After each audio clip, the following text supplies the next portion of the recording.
Hi. Hi. Hi. అందరికీ నమస్కారం. నేను మీ శ్రీ. హ్మ్. ఈ స్టోరీ ఎలా ఉందండి? మీకు నచ్చుతుందా? అంటే నేనప్పుడొక చిన్న ప్రాబ్లమ్‌ని బేస్ చేసుకొని ఈ స్టోరీని రాశానన్నమాట. మీకు నచ్చుతుందని అనుకుంటున్నానండి. ఇక కథలోకి వెళ్ళిపోదామా? ప్రేమ పదం చిన్నదే కావచ్చు. ప్రేమించిన వారి కోసం ఏమి చేయడానికైనా వెనకాడనివ్వదు. ఏంటలా చూస్తున్నావు? షర్ట్ బటన్స్ పెట్టుకుంటూ అడిగాడు రిషి. హుహు. తన చుట్టూ కప్పుకున్న బెడ్‌షీట్‌ని మరింత దగ్గరగా లాక్కుంది. మోకాళ్ళ మీద తలపెట్టి కూర్చొని అతన్నే చూస్తుంది యజ్ఞ. ఫ్యాన్ కొంచెం స్పీడ్ పెంచాడు. ఆమె ముఖం మీద ఉన్న శ్వేతపు తుంపర్లు ఇంకాస్త గాలి తాకగానే చల్లని స్పర్శను ఆమెకిచ్చి ఆవిరైపోయా. ఆమె ముందు కూర్చున్నాడు రిషి. ఆమె మెడ చుట్టూ ఉన్న దుప్పటి కాస్త కిందకు జరిపాడు. ఆమె మేనుకి ఇంకాస్త చల్లదనం తగిలింది. ఆమె కళ్ళు మాత్రమే ఎత్తి చూస్తోందతన్ని.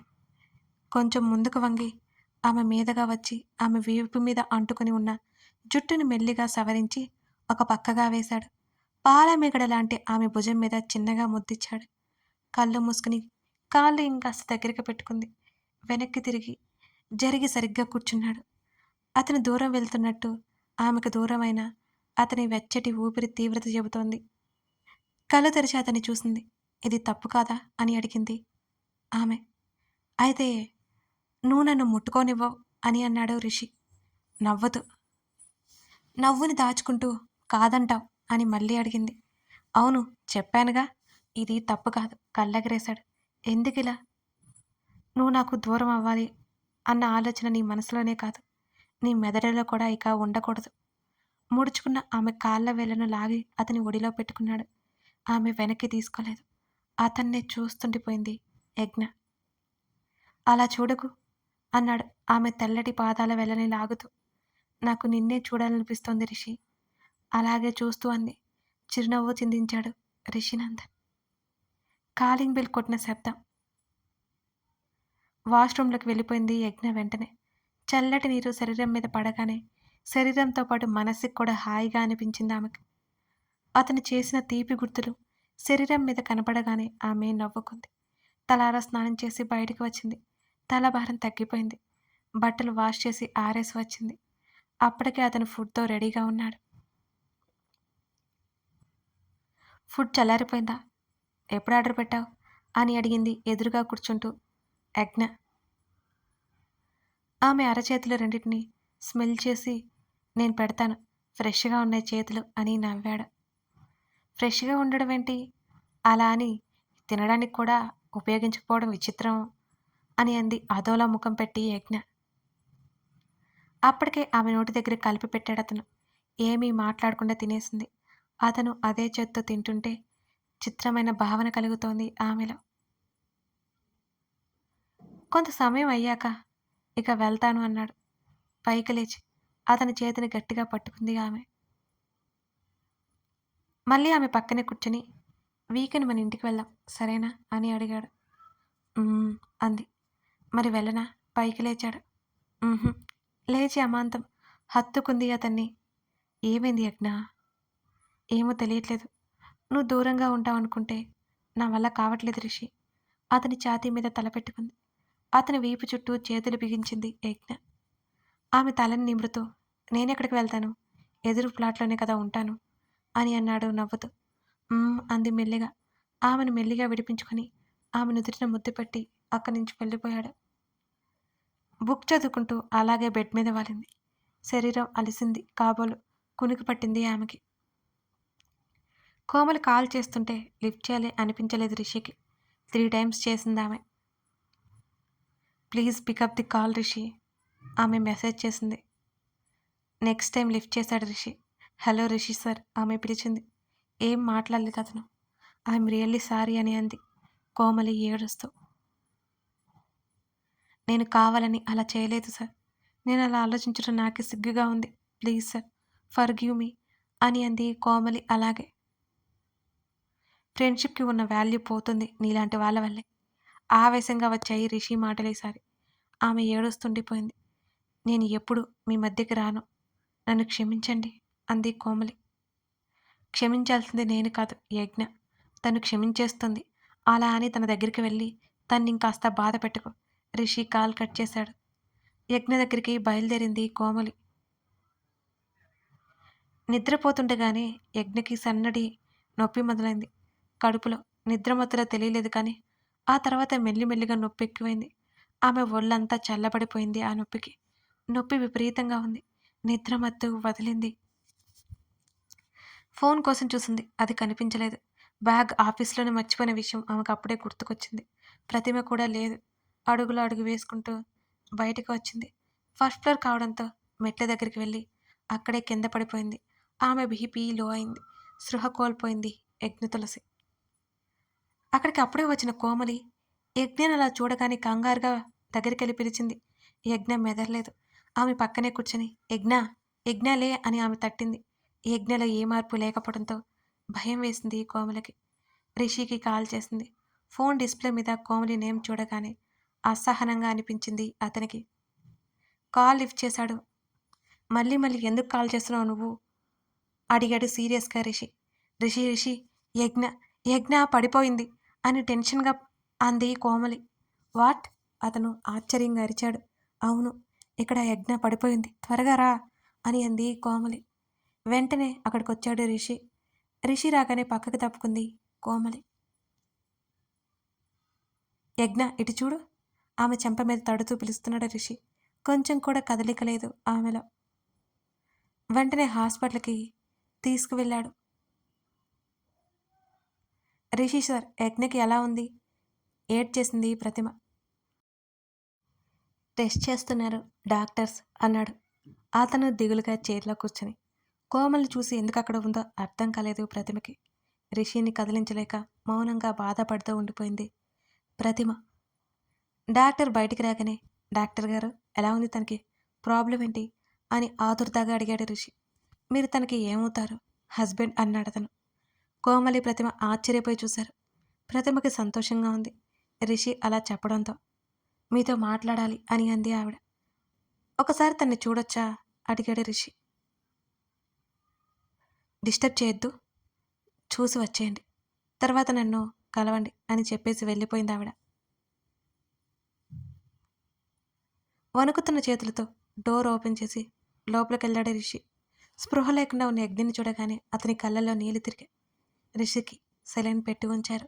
ఆమె దగ్గరికి వెళ్ళి నుదుటి మీద ఉన్న జుట్టు వెనక్కని మరోసారి ఆమెను చూసిక అక్కడి నుంచి డాక్టర్ని కలవడానికి వెళ్ళాడు రిషి. ఏం జరిగింది? నువ్వేంటి ఇక్కడ అని అడిగింది ప్రతిమ. నేను యజ్ఞకి సారీ చెప్దామని వెళ్ళేసరికి స్పృహ లేకుండా పడి ఉంది. రిషి ఇక్కడికి తీసుకువచ్చాడు. నేను వచ్చాను అంది కోమలి. చేసిన హెల్ప్కి థ్యాంక్స్. ఇక నుంచి యజ్ఞకి దూరంగా ఉండు అని అంది ప్రతిమ. అది కాదు ప్రతిమ, నేను చేసింది తప్పే కానీ ఇప్పుడు తెలుసుకున్నాను అని అంది కోమలి. అనాల్సినవన్నీ అని అన్న తర్వాత తప్పైపోయిందంటే ఉపయోగం ఏముంది? ప్రతిమ సీరియస్గా అంది. నేను నిజంగా చెప్తున్నాను ప్రతిమ. మనస్ఫూర్తిగా యజ్ఞకి క్షమాపణలు చెప్పాలని వచ్చాను నేను. నన్ను నమ్ము అని అంది కోమలి రిక్వెస్టింగ్గా. ఎలా నమ్మాలి నిన్ను? ఎన్నన్నావు నువ్వు తనని? అమాయకురాలు తను. ఎవరికి హాని చేయతను. వీలైతే చేతనంత సాయం చేస్తుందే గాని. అయినా మొదటి నీ మీద అనుమానమే నాకు. రిషి సార్ వెనకే తిరుగుతుంటావు. యజ్ఞకి చెప్పినా పట్టించుకోలేదు అని ముఖం తిప్పుకుంది ప్రతిమ. మౌనంగా ఉండిపోయింది కోమలి. కూర్చోండి అని అంది ఆవిడ టేబుల్ మీద చేతులనిచ్చి గడ్డం కింద పెట్టుకుని. చైర్లో కూర్చుని డాక్టర్ వైపు చూశాడు రిషి. మీకు మ్యారేజ్ అయ్యి ఎన్ని రోజులైంది అని ఆమె అడిగింది. ఈ మధ్యనే రిషి బదులిచ్చాడు. మీ వైఫ్ నా రెగ్యులర్ పేషెంట్. ఆమె మాటలకి అయోమయంగా చూశాడు రిషి. ఏం చెప్తున్నారు అని అన్నాడు. మీరు ఎలా మర్చిపోయారు అసలు? మీ ఇద్దరి మధ్య ఫిజికల్ రిలేషన్ ఉండకూడదని తెలియదా మీకు? ఆమె సీరియస్ అయింది. అయోమయం పోలేదు ఇంకా అతనికి. డాక్టర్ గారు, మీరేమంటున్నారు అసలు? అర్థం కావట్లేదు నాకు. కొంచెం క్లారిటీగా చెప్తారా? యజ్ఞకి ఏమైంది అసలు? నుదుటి మీద పట్టిన చిరుచెమట నాప్కిన్కి తీసి అద్దుకున్నాడు రిషి. మీకు తెలియకపోవడం ఏంటి? ఆశ్చర్యం కనిపిస్తోంది ఆవిడ ముఖంలో. నాకేం చెప్పలేదు డాక్టర్ తను. దిగులుగా మారింది అతని స్వరం. యజ్ఞకి చెప్పాను అని ఆగారావిడ. ప్రేమో ఏమో, ఒక మనసు నిజంగా మరో మనసుని ఆరాధిస్తే దుఃఖాన్ని లోపల దాచుకుని ఆ మనసుకి సంతోషాన్ని మాత్రమే ఇవ్వాలని చూస్తుంది. కాదంటారా? మీకు తెలియకపోవడం ఏంటి? ఆమె ఆశ్చర్యంగా అడిగింది రిషిని. నాకేం చెప్పలేదు డాక్టర్ తను. దిగులుగా మారింది అతని స్వరం ఈసారి. యజ్ఞకి చెప్పాను అని ఆగారావిడ. డాక్టర్ గారు, అసలు తనకి ఏమైంది? కాస్త చెప్పగలరా? అని కంగారుగానే అడిగాడు రిషి. తనకి పాస్ట్‌లో జరిగిన యాక్సిడెంట్ మెట్ల మీద నుంచి పడిపోయింది. ఆ రోజు మా హాస్పిటల్‌కే వచ్చారు తను. తన తలకి దెబ్బ తగిలి 2 డేస్ ఇక్కడే ఉన్నారు. డిశ్చార్జ్ అయ్యి వెళ్ళే ఆ రోజు తనకి హెవీ బ్లీడింగ్ స్టార్ట్ అయింది. టెస్ట్‌లు చేశాం. అప్పుడే తనకి యూట్రస్ అండ్ ఫీలోపియన్ ట్యూబ్స్‌కి ఎఫెక్ట్ అయిందని అర్థమైంది. ఆ తర్వాత విపరీతమైన కడుపు నొప్పి. అది ఎంతలా ఉందంటే ఆ అమ్మాయి భరించడానికి కూడా వీలు లేకుండా ఆ రోజు స్లీపింగ్ టాబ్లెట్ ఇచ్చాను. అలా ఉంది తన పరిస్థితి. ఆ రోజు నాకు బాగా గుర్తుంది. నెక్స్ట్ డే మెడిసిన్స్ వల్ల కాస్త క్యూర్ అయింది.